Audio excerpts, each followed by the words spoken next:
I called the man I loved to tell him I was pregnant. But another woman picked up, and before I could even breathe, she said, "Oh my God." Me too. I remember the sound of her voice more clearly than my own heartbeat. It wasn't angry or confused. It was just tired, like she'd been holding that secret longer than me. "I'm glad you're here, because I need to tell someone this.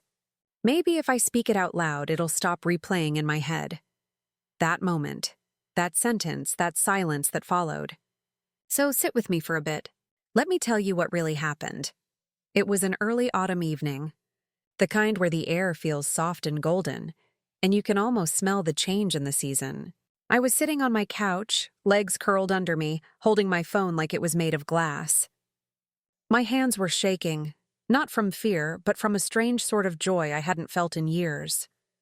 I was 29, with a steady job as a graphic designer, a small apartment that finally felt like mine, and a man I truly believed I'd grow old with. His name was Ryan. He was 31, tall in a gentle way, with the kind of eyes that made people trust him instantly. I met him 3 years earlier at a friend's engagement party, and ever since then, we'd built this quiet, ordinary life together. Coffee in the mornings, Netflix at night, Sunday grocery runs. It wasn't perfect, but it felt safe. And for me, safety had always felt like love. When I saw the 2 pink lines on the test that morning, I sat on the edge of the bathtub and just stared. I thought my heart would burst, not from panic, but from this wild mixture of disbelief and wonder. I wasn't planning to get pregnant, not yet, but I wasn't terrified either. I actually smiled. Ryan had always said he wanted kids someday. I knew he wasn't ready right now. We'd talked about saving more money, maybe moving to a bigger place first, but a part of me believed he'd come around. He loved me. And when you love someone, surprise becomes blessing, right? So I waited all day to tell him. He was supposed to call me after work, but when he didn't, I thought maybe he was busy. That's why, around 9 p.m., I decided I'd call him myself. I remember pacing my living room, rehearsing the words. "Hey, so, I have news. You might want to sit down." My voice cracked when I dialed. The phone rang 3 times. And then, click. But it wasn't Ryan's voice that answered. It was a woman. Soft, calm, like she was expecting someone. "Hello?" she said. I froze. Is Ryan there?" There was a small pause, the kind of pause that says more than words ever could. Then she exhaled, long and weary. And she said, almost whispering, "You're the one who's been calling." I was wondering when you'd show up. My stomach dropped. "What?" I asked, my voice trembling, and that's when she said it. "I'm pregnant too," just like that. 3 words and my entire world tilted sideways. For a few seconds, I couldn't even process it. I remember looking at my phone, wondering if I'd dialed the wrong number. But no. His name was right there on the screen. Ryan. The woman didn't sound hysterical. She didn't sound like a stranger trying to start drama. She sounded heartbreakingly real, and that made it worse. I didn't hang up. I couldn't. I just stood there, silent, while my heart slammed against my ribs like it was trying to escape my body. She spoke again, quieter now. "I'm sorry you had to find out like this." And then the line went dead. The silence that followed was the kind that makes your ears ring. I just stood there, phone still pressed to my ear, trying to understand what had just happened. Had he cheated? Was this some twisted prank? Was I dreaming? But dreams don't make your chest hurt like that. Dreams don't make you sink to the floor, knees hitting the cold tile, whispering the same words over and over. No, no, no. That was real. Every bit of it. I don't know how long I sat there.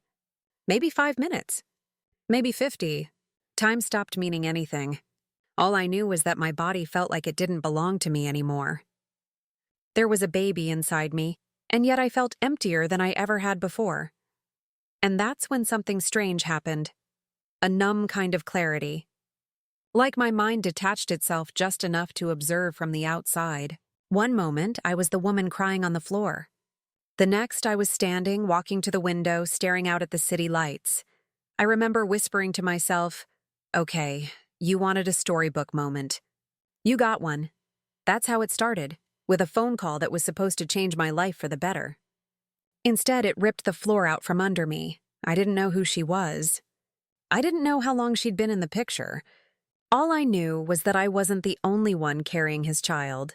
And in that single realization, the life I thought I had, the future I'd imagined, dissolved into something I couldn't recognize. But I wasn't ready to let go yet. Not before I knew the truth. I wish I could say I handled it gracefully. That I cried once, wiped my face, and walked away like some strong movie heroine. But that's not how real heartbreak works. In real life, you bargain with yourself. You replay every conversation, every smile, every "I love you," searching for the moment the lie began. You want to believe there's some misunderstanding. That's where I was, caught between disbelief and denial. And it was that confusion that pushed me into the next part of my story.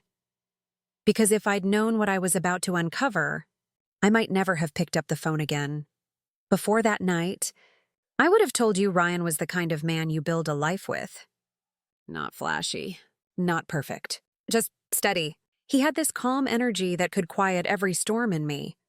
When we met, I was still figuring out who I was, stuck in a job that drained me, living paycheck to paycheck, convinced that love was something that happened to other people.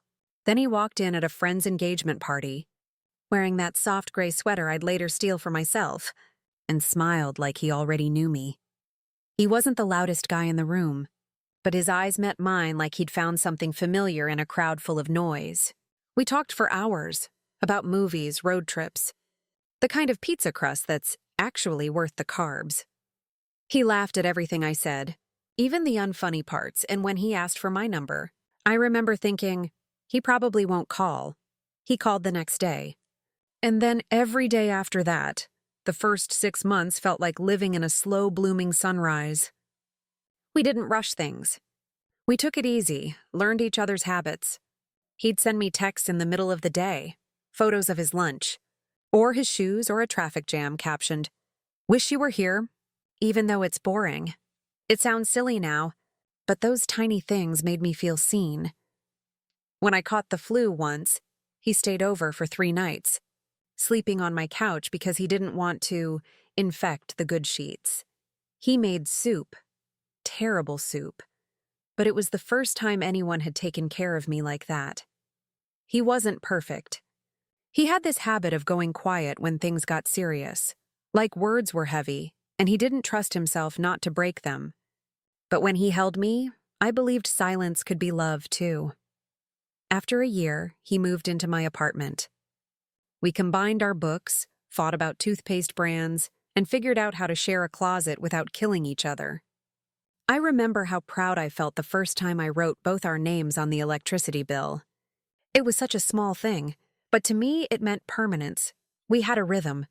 I'd wake up first, make coffee, and he'd stumble out half asleep, hair everywhere, muttering, "You're too cheerful in the mornings." He'd kiss the top of my head before leaving for work, and I'd stand by the door longer than I should have, just to watch him walk away. That's what love looked like. To me, ordinary moments stacked on top of each other, until they built something sacred. It's funny how you can live inside a story and not see it twisting beneath you. Looking back, there were small things, tiny shifts, moments that should have told me something was off, like the first time he started working late. He said there was a new project at the firm, a demanding client. He'd come home tired, distracted, phone always face down on the table.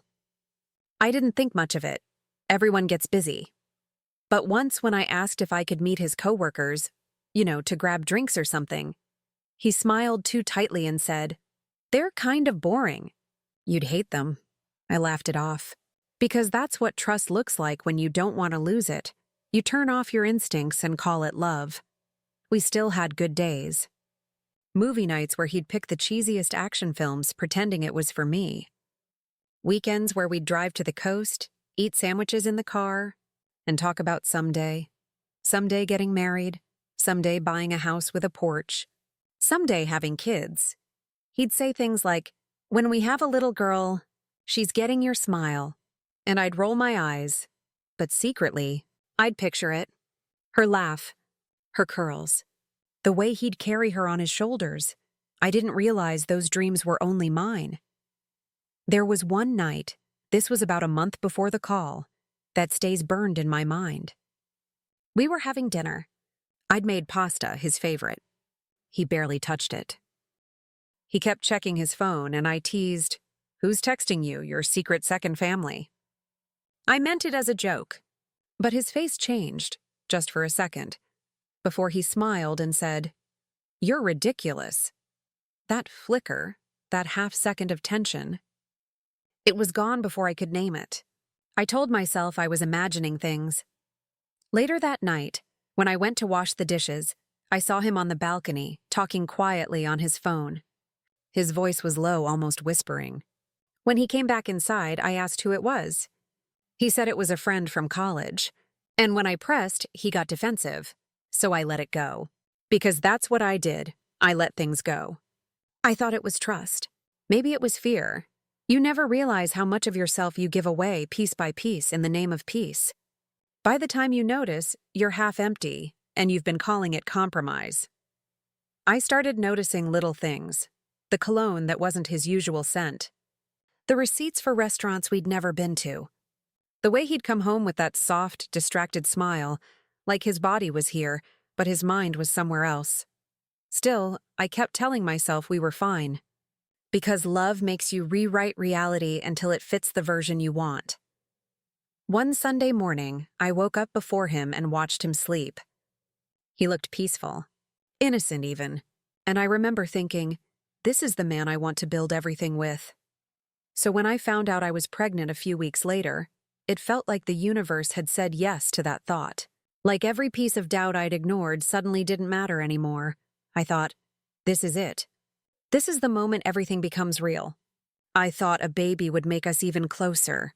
I didn't know it would show me how far apart we already were. I guess that's the cruel thing about hindsight. It always shows up too late.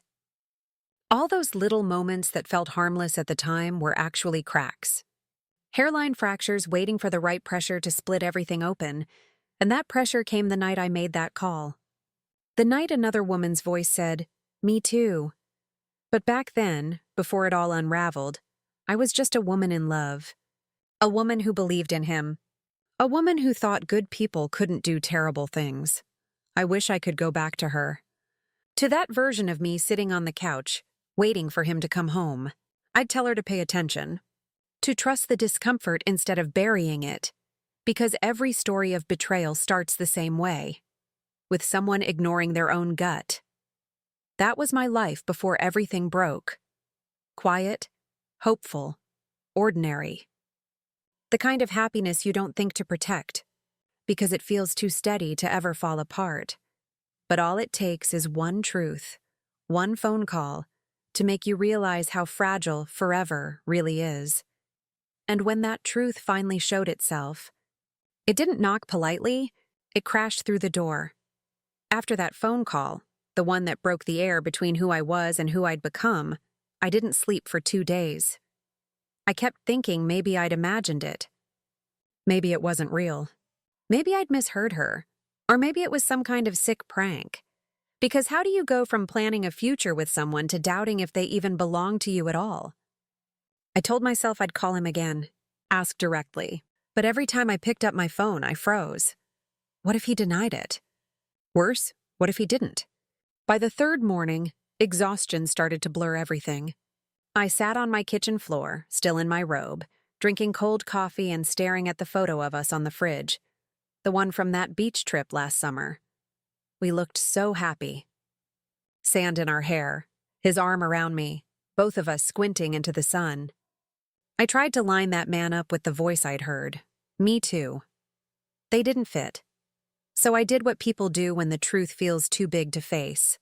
I went to work. Pretended to be normal. At my desk, I couldn't concentrate. Every email blurred into nonsense. When my coworker Melissa asked if I was okay, I lied. Just tired, I said. But all day my mind kept circling back to the same questions. Who was she? How long had she been there? Did he love her the way he said he loved me? I wanted to believe there was some logical explanation. Maybe she was a cousin, a friend, an ex who'd gone too far. But deep down I knew. You can't mistake the tone of a woman who's been living a truth parallel to your own. She didn't sound like a stranger. She sounded like someone who'd built her life around the same man I had. That night, Ryan finally called. "Hey," he said casual, like nothing had happened. "I've been swamped at work. How are you?" I opened my mouth to tell him everything, to scream, to cry, to ask who she was. But instead, I heard myself say, "I'm fine. Fine." The most dangerous word in any relationship.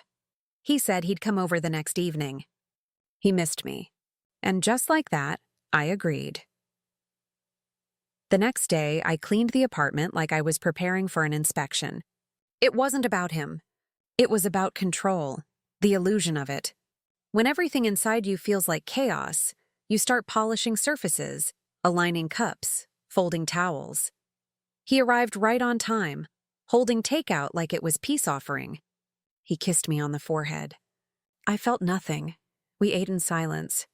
He talked about work, some new client drama, his boss being a nightmare. And I sat there, nodding, staring at his hands, the same hands that used to make me feel safe.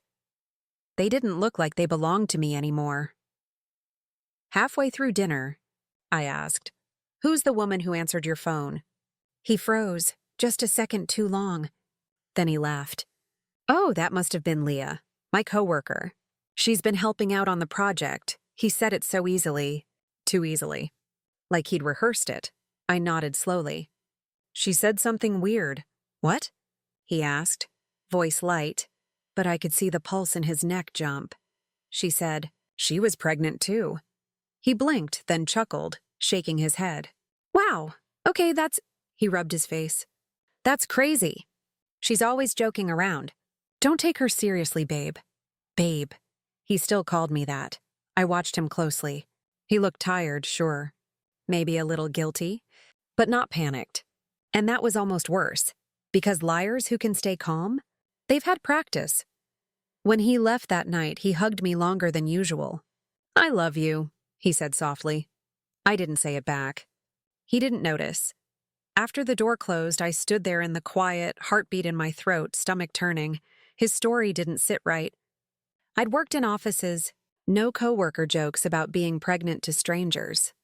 It wasn't just weird, it was impossible.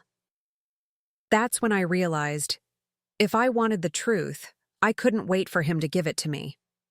I'd have to find it myself.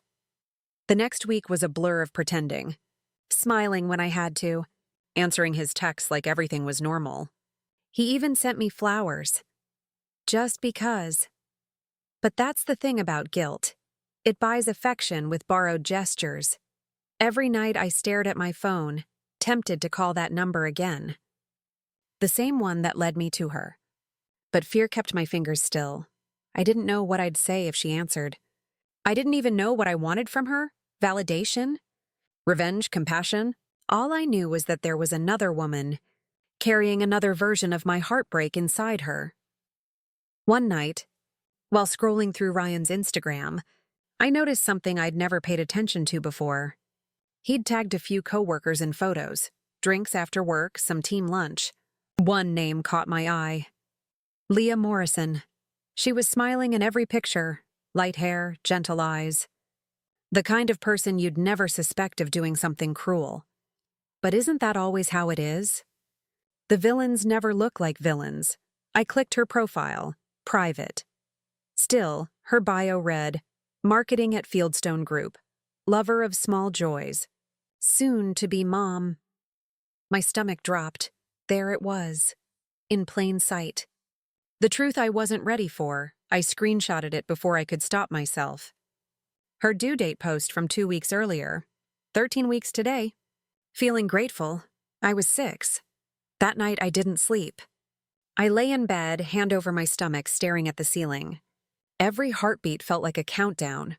I kept imagining them together. Him rubbing her belly the way he used to touch mine when we'd joke about someday. Her wearing his shirts. Her hearing the same promises. It was unbearable. But I still didn't confront him. Because denial is a soft blanket until it suffocates you. The next morning, he texted, "Can't make it tonight." Late meeting, I typed back, "It's okay. Take your time." But inside, something shifted. The patience snapped. That was the moment my love began turning into suspicion. And suspicion, once it takes root, grows fast. I started noticing things I used to overlook. The way he smiled when his phone buzzed. How he'd step outside to take work calls. The faint scent of perfume that wasn't mine. Floral, sharp, unforgettable. Each detail was a whisper. And together they became a scream. One Friday, I decided to follow him. Not far, just enough to see. He said he was grabbing drinks with his team after work. So I waited, parked across from his office, engine off, heart hammering so hard I thought it might give me away. At 6:45, he came out. He wasn't alone. Leah walked beside him. Their hands brushed once, twice, and then he reached for hers. My vision blurred. I think I forgot to breathe. They didn't look guilty. They looked comfortable, like two people who'd done this many times before. He opened her car door. She smiled at him, that same soft smile I used to think was mine. And just like that, the version of him I'd built in my head, the kind, loyal man who'd hold my hair when I was sick, who'd whisper forever, vanished. What stood there was a stranger. A stranger who was about to be a father twice over. I didn't confront him that night. I drove home in silence, parked the car, and sat in the dark for almost an hour. I didn't cry. Not yet. Shock has a way of freezing you before the pain sets in. But somewhere in that stillness, I made a quiet promise to myself. I wouldn't break down until I knew everything. I didn't know it then. But that decision, that small, trembling choice, would change everything. Because once you decide to look for the truth, you can't go back to pretending it doesn't exist. The next part of my story isn't pretty. It's messy and raw and full of things I wish I could unsee. But if you're still here with me, you'll understand why I had to go through it. Why I couldn't just walk away, because sometimes closure doesn't come from leaving. It comes from looking straight at the wreckage and refusing to blink. The next morning, I woke up feeling like I'd aged 10 years overnight. My body was heavy, my face swollen, my mind sharp in a way that scared me. That's the thing about heartbreak. It doesn't make you weaker at first. It makes you focused, cold, determined. I remember sitting at the kitchen table with my laptop, opening a blank document, and typing one word in the header, Leah. It wasn't jealousy anymore. It was investigation. It was survival. I started small. I searched her name, her company's website, her LinkedIn. There she was, marketing associate at Fieldstone Group, the same company Ryan worked for. Her smile was warm and professional, her bio full of cheerful buzzwords. But all I could see was the caption from her Instagram, 13 weeks today. Feeling grateful. I scrolled through old posts, birthdays, brunches, sunsets. And then I saw it. A photo from 4 months ago. A group shot, coworkers, all smiles at some event. Ryan was in it. Standing right beside her. His hand on her shoulder. I zoomed in until the pixels blurred. Like maybe if I stared long enough, the truth would change shape. But it didn't. It just sat there, mocking me. I spent the rest of the day searching every corner of the internet that mentioned either of them. Comments, tags, check-ins. Nothing explosive, nothing obvious. Just small traces. Subtle overlaps that only someone in love would notice. Like how they both tagged the same sushi place on different days. Except when I compared the photos, the same red car was parked behind them. His car. Or how she posted a story once from a cabin getaway. A fire pit. 2 mugs, no faces, but in the reflection of the window, you could almost see his outline. My hands trembled as I scrolled, heart pounding, stomach twisting. Every click hurt, but I couldn't stop. Because each piece made the puzzle clearer, and that puzzle spelled one thing. He'd been living a double life. That night, I opened our shared drawer. The one where we kept spare keys, receipts, and old movie stubs. Inside was a crumpled gas station receipt. I almost threw it away until I noticed the address. It wasn't near his office. It was on the other side of the city, in the same neighborhood Leah had tagged in her posts. I felt my throat close up. He hadn't just been lying about working late. He'd been lying about everything. I called his number. Straight to voicemail. I left no message. Just sat there in the dark, phone in my lap, listening to the city hum outside my window. It was past midnight when my phone buzzed. A message from him. Sorry, babe. Long day. Call you tomorrow. My hands shook. I wanted to scream, but instead I replied, It's okay. Rest. And in that moment, I realized something terrifying. I wasn't crying anymore. I'd gone numb. The next morning, I did something I never thought I'd do. I called the number again, the one from that night. The one she'd answered. It rang twice. Then 3 times. Then her voice. Hello? I froze. There was a pause before I said quietly, Hi, it's me. She didn't hang up. Didn't shout. Just sighed. I wondered if you'd call again. I need to know, I said, my voice cracking. How long? There was silence. Then she whispered, almost 2 years. My knees gave out. I slid down the wall, phone clutched to my ear like a lifeline. 2 years? That meant from almost the beginning. How long have you known about me? I asked. Her voice softened. A few months? I didn't want to believe it either. Something inside me broke then. Not just the love, but the illusion that I'd ever truly known him. Are you really? Yes, she said quietly. I'm pregnant. 14 weeks. I couldn't speak, she continued. I thought he'd left you already. He told me you were complicated.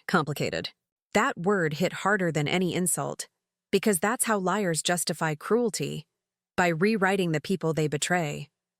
We stayed on the phone longer than I expected. Not fighting.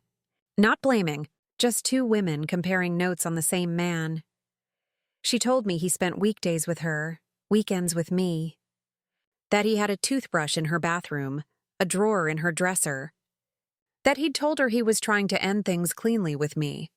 But I was too emotional. I laughed then. A sharp, broken sound, too emotional. As if the crime was feeling too much, not him loving 2 people at once. When we finally hung up, I sat on the floor for hours, the world spinning around me. The room felt small, airless. I tried to cry, but the tears wouldn't come. My body had gone beyond sadness. What I felt was something colder, betrayal's shadow. It doesn't burn. It freezes. I realized I'd been living in a story he'd written for both of us, and neither of us knew we were sharing the same script. The next day, I went to his office. I didn't text. Didn't warn him. I needed to see his face when he realized the walls were closing in. The receptionist smiled. He's in a meeting, but should be out soon. I sat in the lobby, stomach churning, eyes fixed on the frosted glass door with his name on it. Every minute felt like a lifetime. When he finally walked out, he froze. Hey, he said, voice tight. What are you doing here? I wanted to surprise you, I said softly. He smiled, uneasy. Bad day for it. Behind him, Leah appeared, carrying files, laughing with another coworker. She didn't see me at first, but when she did, her smile vanished. Our eyes met, 2 women with matching ghosts behind them. Ryan followed my gaze, turned, and the color drained from his face. That's when I knew, without a doubt. Without words, it was true. All of it. We didn't talk there. He stammered something about stepping outside, but I just shook my head and walked out. I didn't trust myself not to cause a scene. When I got home, I locked the door, turned off my phone, and finally let myself fall apart. I screamed. I threw the framed photo of us against the wall. Glass shattered across the floor, sparkling like cruel confetti, and then I curled up on the couch, clutching my stomach, whispering to the baby I hadn't even named yet. I'm sorry, I said over and over. I'm so sorry. The next days blurred into one long ache. He texted, called, knocked on my door. I didn't answer. One message said, "We need to talk, please." Another, "It's not what you think," but it was. Exactly what I thought. Every lie, every absence, every soft word suddenly had context. The puzzle was complete, and it spelled betrayal in every piece. A week later, I finally opened the door. He stood there, eyes red, face hollow. He looked like a man cornered by his own choices. "I didn't mean for any of this to happen," he said. "They never do," I whispered. He started to speak, but I raised a hand. "Don't. I don't need your version." He looked at my belly, his eyes flickering with something. Guilt, maybe love, maybe both. "You're pregnant," he said softly. I nodded. "So is she." His face crumpled. For a second, I saw the man I once loved, scared, fragile, human. But pity wasn't enough anymore. I stepped back, pointed to the door. "Leave." He didn't argue, just whispered, "I'm sorry." I closed the door before he could say more. I didn't want to hear it. That night, for the first time, I felt something new. Clarity. It hurt like hell, but it was real. And real, I could live with. Because the truth, no matter how cruel, is still a kind of freedom. I wish I could say that was the end of it. But it wasn't. Because after the discovery comes something else. The part where you decide what to do with it. And I wasn't done yet. Not by a long shot. If he thought he could shatter 2 lives and walk away clean, he was about to learn who I'd become when the love ran out. The night after I threw him out, everything went still. Not peaceful, not yet, but still, like the world was holding its breath with me. The city outside hummed the same way it always did. Cars, sirens, distant laughter.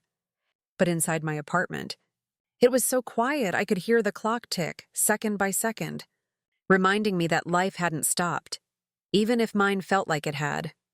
I sat on the floor, back against the wall, surrounded by pieces of our life. A broken frame, 2 coffee mugs, a sweater that still smelled like him. I stared at them like evidence at a crime scene. Because that's what it was, wasn't it? Love turned into proof of betrayal. It's strange how grief morphs. At first it's a storm, then it's fog. Then one day you wake up and it's a mirror, showing you everything you didn't want to see. That morning, I made tea instead of coffee. No reason, really. Maybe I just wanted something new, something untouched by habit. I sat by the window with both hands around the mug and said it out loud for the first time. "I'm going to be a mother." The words didn't sound broken. They sounded solid, because even if everything else was a lie, that wasn't. That was mine. Over the next few days, I started moving differently, slowly, deliberately. I went to work, answered emails, ate meals, slept, barely. People noticed the quiet, but they didn't ask. It's funny how the world doesn't stop for your heartbreak. It just keeps spinning, waiting for you to catch up. But something inside me had changed. I wasn't waiting for him to call anymore. I wasn't crying over what I'd lost. I was thinking, planning, because if there's one thing betrayal teaches you, it's that silence is power, if you know how to use it. He tried to reach me, texts, calls. He even left a note at my door once, folded paper, my name written like a prayer. I didn't read it. Not yet. I kept it sealed, tucked away in a drawer like a test of my own strength. Every time I felt the urge to forgive, I'd remind myself what forgiveness without change really is. Surrender. And I wasn't surrendering anymore. Around the 4th day, I made a decision. I wasn't going to confront him again. Not with words, not with tears. I was going to show him what his choices had done. To me, to her, to everything he claimed to love. But before I did anything, I needed to steady myself. So I went for a walk, something I hadn't done in weeks. It was early morning, the streets still quiet. I watched people hurry to work, Couples sharing coffee, mothers pushing strollers. For the first time, I didn't feel envy or grief. I felt something sharper, a sense of direction. Because here's what I realized on that walk. Ryan had made two women believe they were his only one. And both of us deserved the truth. But not in private whispers. In light. That night I called Leah again. She hesitated before answering. Her voice was tired, like mine. "I don't want to fight," I said. "But I think we both deserve to end this on our terms, Chance." Then she said softly, "What do you have in mind?" "Honesty," I said. All of it, out loud to him at the same time. Another pause. Then a quiet exhale. Okay, we didn't plan revenge. We planned closure. There's a difference, though they sometimes look the same. For the next few days, I prepared. I didn't mean to. It just happened. Every part of me started organizing. Thoughts, feelings, facts. I gathered the screenshots. The receipts. Her messages. Not to prove anything to him, but to remind myself that I wasn't crazy. That every doubt had been real. I even wrote down what I wanted to say, not a speech, but something like a goodbye letter.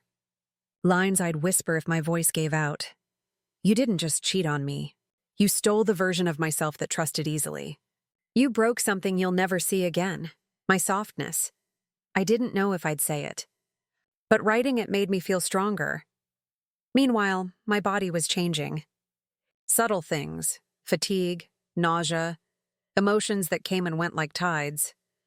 But instead of fear, I felt a strange calm. Like life was reminding me that even from destruction, something new can grow.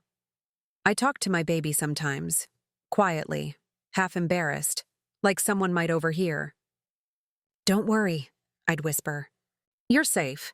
I've got us." It felt good to say it. Like reclaiming something he could never touch. One evening, I got an unexpected text. Not from Ryan, from Leah. He wants to meet. Said it's important. "You should come." I stared at the message for a long time.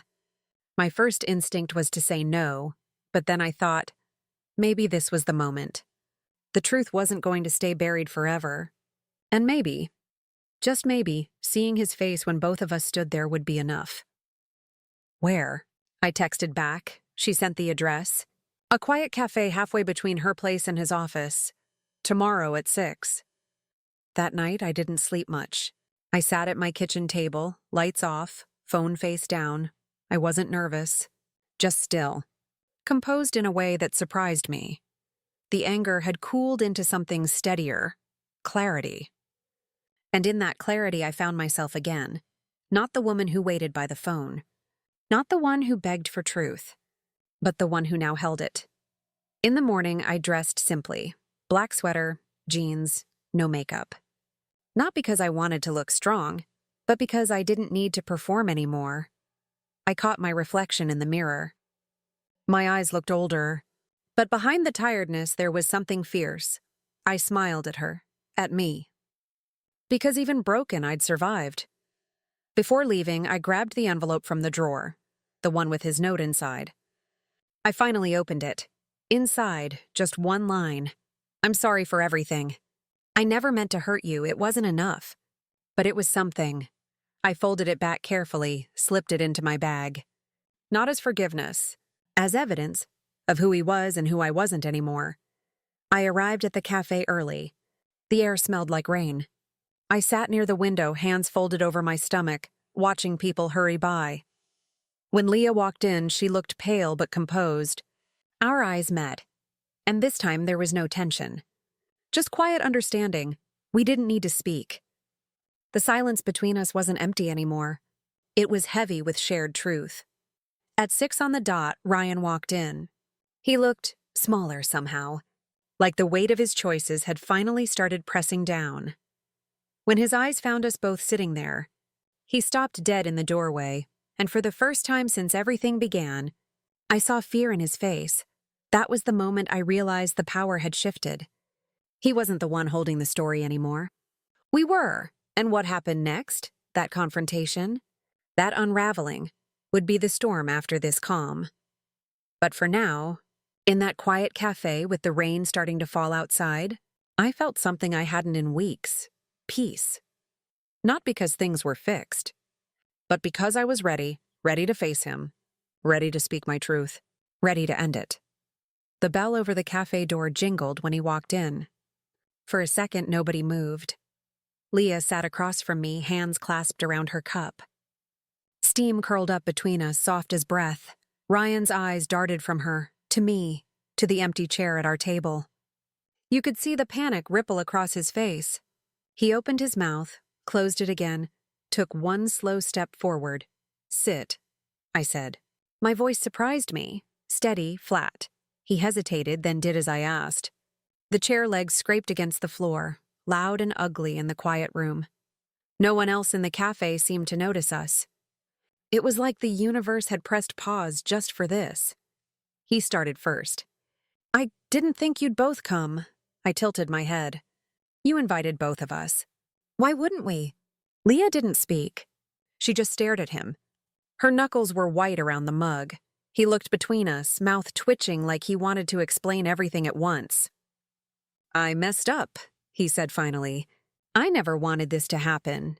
Leah let out a small laugh, sharp, humorless. "You never wanted this?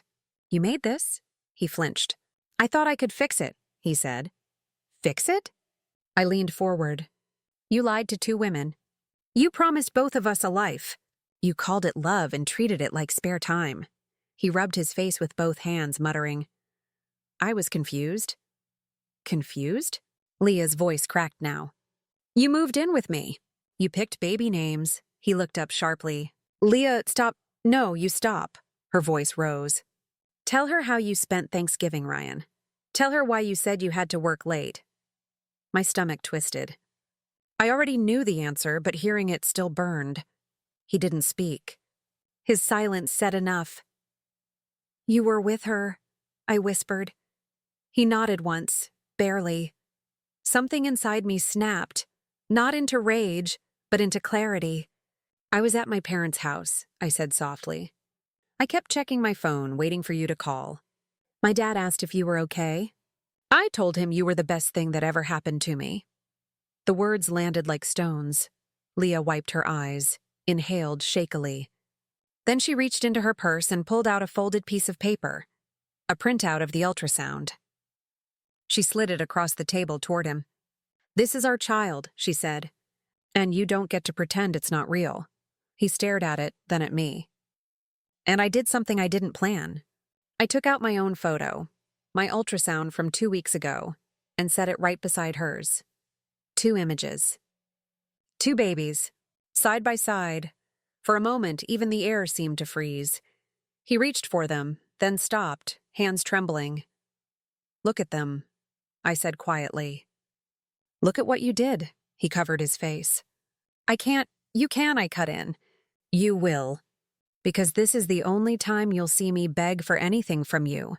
Not love, not apology, just the truth." He took a shaky breath. "Leah was first. Then we broke up. Then I met you. I didn't mean for it to overlap." I laughed.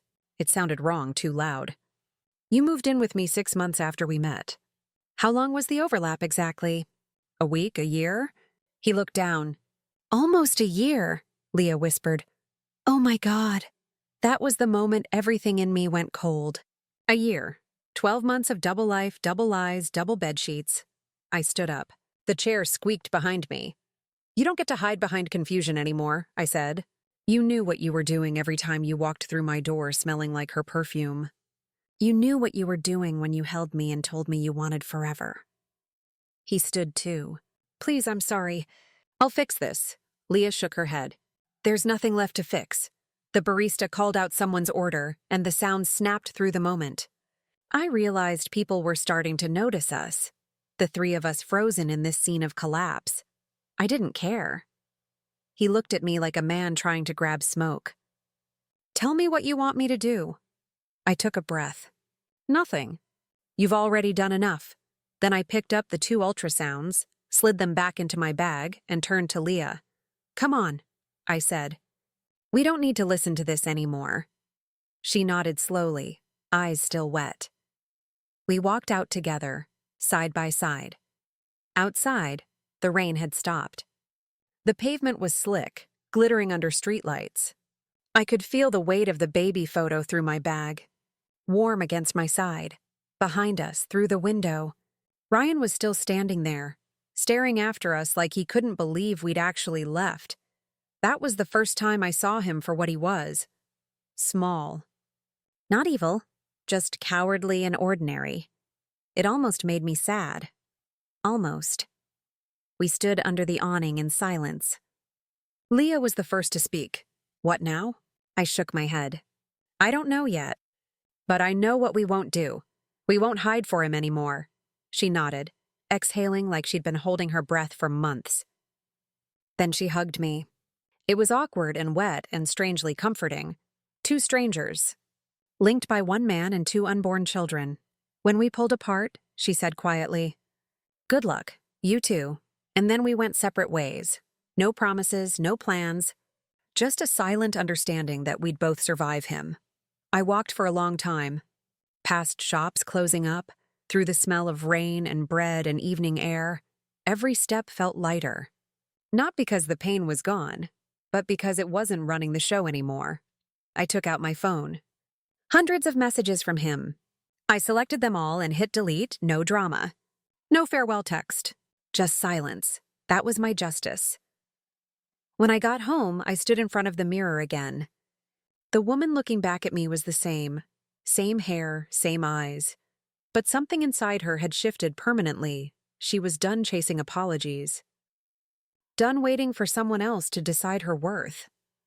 I touched my belly, whispered, "It's just us now."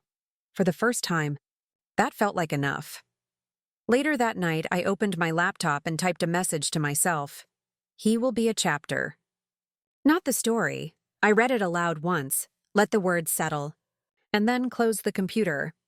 Outside, the rain started again, gentle this time, like a cleansing soundtrack for whatever came next. That was the night the storm broke. Not in rage, but in truth. He lost 2 women and 2 families in one evening. And I walked away with the one thing he'd never be able to fake, myself. The morning after the cafe felt quiet. Not the kind of silence that hurts, the kind that feels earned. Like the noise had finally burned itself out, and what was left was air I could finally breathe. I woke up late. No alarm, no messages, no good morning texts lighting up my screen. Just sunlight spilling through the curtains, soft and gold. For the first time in weeks, I didn't feel dread. Just stillness. I made coffee. Real coffee this time, not tea. I sat at the table, looked out the window and thought, so this is what freedom feels like. It wasn't dramatic. It wasn't fireworks or closure speeches. It was simple. Just a quiet morning with no lies waiting to wake up beside me. My phone buzzed once. A new message from an unknown number. I didn't even open it. I deleted it without looking. And it felt good. Because healing isn't about forgiveness at first. It's about choosing what no longer deserves space in your life. The days started to stretch again. Longer, warmer. I started eating properly. Sleeping through the night. At work, people noticed I was smiling again. When my boss asked if I was okay, I finally said, "Yeah, I think I am." And I meant it.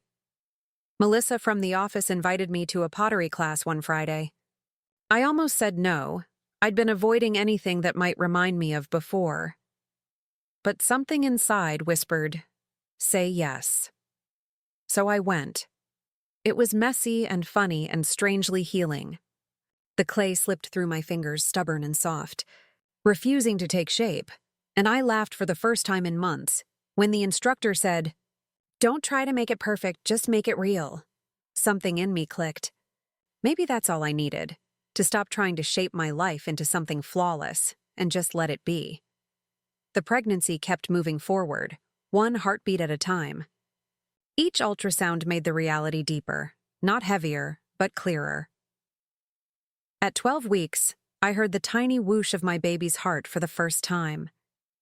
I cried in the doctor's office quietly, hand over my face. Not because I was scared, but because in that sound, I heard proof that life goes on. The doctor smiled and said, "You're doing great." I wasn't sure if she meant physically or emotionally. But either way, it felt true. Ryan tried again, of course. They always do. He left a voicemail. One of those long, rambling ones where guilt masquerades as love. "I miss you. I want to be there for the baby. Please, we can fix this." I listened once, then deleted it. Because some people don't get to be rewritten into your future, no matter how much they beg for a sequel. I didn't want revenge anymore. I didn't even want closure from him. I just wanted distance. Leah and I kept in touch for a while.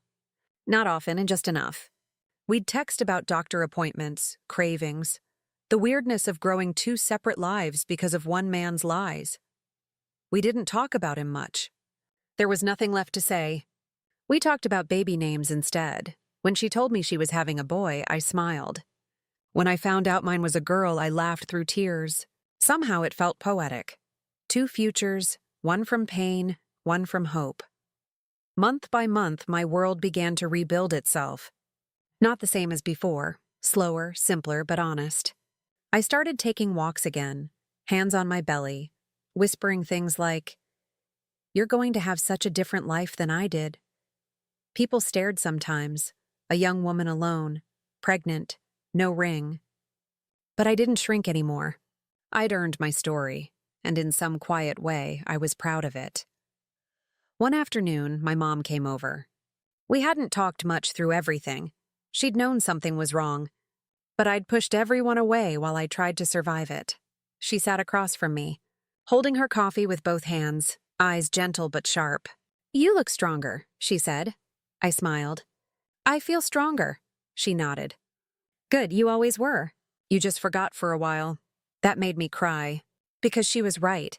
I didn't hate Ryan anymore. Not really. Hate takes energy, and I was done giving him mine. I thought about him less and less, until one day I realized I hadn't thought about him at all. That's how healing sneaks up on you, quietly, like a dawn you didn't expect to see. When I hit 6 months, I started painting again. I hadn't touched a brush since before everything fell apart. But one evening, I set up my easel by the window and started. I painted something simple, 2 silhouettes, a woman and a child, standing under an open sky. No faces, just outlines, freedom and love in color form. When I finished, I wrote one word in the corner, enough, because that's what I finally was. A few weeks later, I ran into Leah by accident at the clinic. We hugged, laughed, compared swollen feet, shared snacks from our bags. She said, "Can you believe we made it through all that?" I smiled. Barely. She looked at me, eyes bright. We did better than barely, and she was right. We'd turned the ugliest thing in our lives into something unbreakable. Strength. The day my daughter was born, the world felt brand new. The nurse placed her on my chest, and for the first time, I cried without pain attached.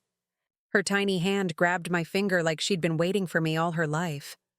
I whispered, "We're okay now." And we were. She didn't know the story behind her arrival, the lies, the heartbreak, the chaos.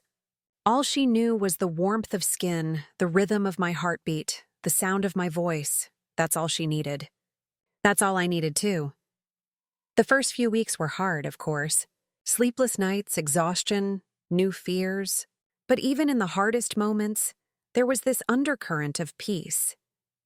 Because everything I'd gone through had stripped me down to something real. No illusions, no lies, just me and her, and the steady pulse of a life I'd rebuilt from ashes. Sometimes I'd catch myself whispering, "We did it," in the dark. And she'd stir like she understood. Months later, I saw Ryan again, accidentally at a grocery store. He looked older, thinner, tired. He saw me too, froze, and then smiled weakly. I didn't smile back. Not out of spite, just indifference. He glanced at the baby seat in my cart, eyes softening. "She's beautiful," he said. "Yeah," I answered. "She is." He hesitated like he wanted to say more, but I didn't give him the chance. "Take care, Ryan."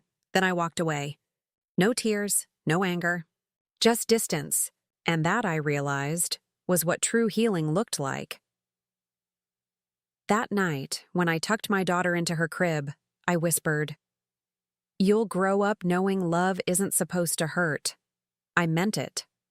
Because the best thing I could give her wasn't revenge, or money, or even perfection. It was peace. And that peace started with me.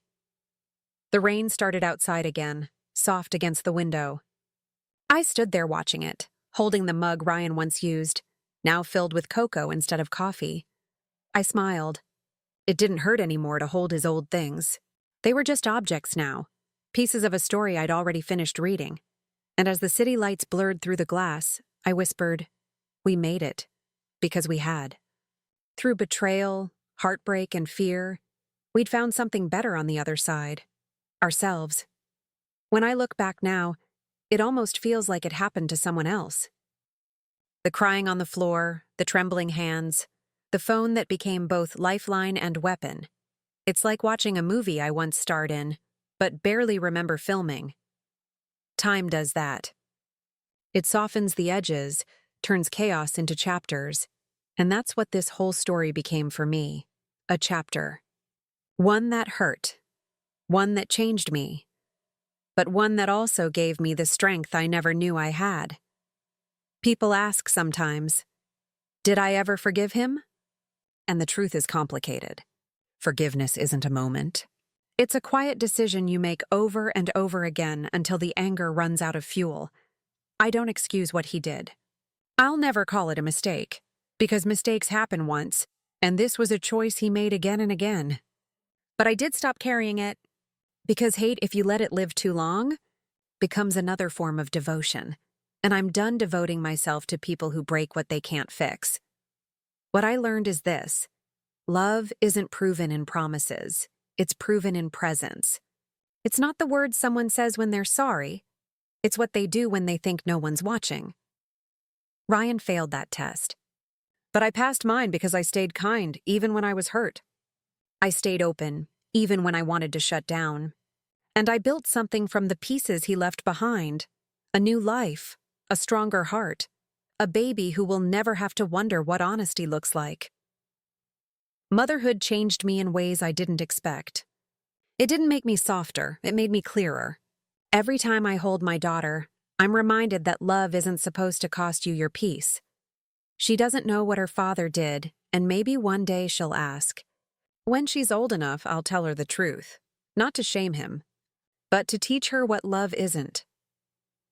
Because we can't always protect our children from heartbreak, but we can teach them not to build their home inside someone else's storm. Sometimes I still think about Leah. We text every few months. Our kids were born just 3 weeks apart. We send each other photos sometimes, birthdays, first steps, messy dinners. We don't talk about the past anymore. We talk about sleep schedules and picky eaters and how tired we are. And every time I see her baby's smile, I remember that even from pain, something innocent and beautiful can exist. That's what keeps me believing in people, in second chances, in new beginnings. Not for him, for us. For anyone who's ever been broken and thought that was the end, because it's not the end. Heartbreak doesn't end you. It just introduces you to the version of yourself you were always meant to meet. The one who knows her worth. The one who stops begging to be chosen. The one who realizes she was the prize all along. If you're listening to this and you've ever had your heart broken, if you've ever called someone you trusted and hurt a stranger on the other end, I want you to know something. You will survive this. You will cry until you think there's nothing left. And then one day, without realizing when it happened, you'll wake up and realize you're not surviving anymore. You're living, and it'll feel quiet, and soft, and good. That's peace. I used to think love was about finding someone who never hurt you. Now I know it's about becoming someone who won't hurt yourself trying to keep someone else. That's what this story really is. Not a tragedy, but a transformation. Because love didn't save me. Losing it did. I still keep one photo of Ryan and me, not because I miss him, but because it reminds me where I started. It's tucked in the back of an old drawer, Sometimes, when I see it by accident, I smile a little. He was part of my story, sure, but he's not the whole book. The best chapters came after he left. Now every night before I fall asleep, I whisper a tiny promise to my daughter. We're building something honest, something gentle, something that lasts. And she smiles in her sleep as if she already understands. Maybe she does, because children always sense when love is finally real. Did you like my story? Please like and subscribe and tell me in the comments where you're listening from. I want to know how far this story of mine travels. And if you take just one thing from it, let it be this. Sometimes the worst day of your life is just the beginning of the version of you who finally learns what she deserves.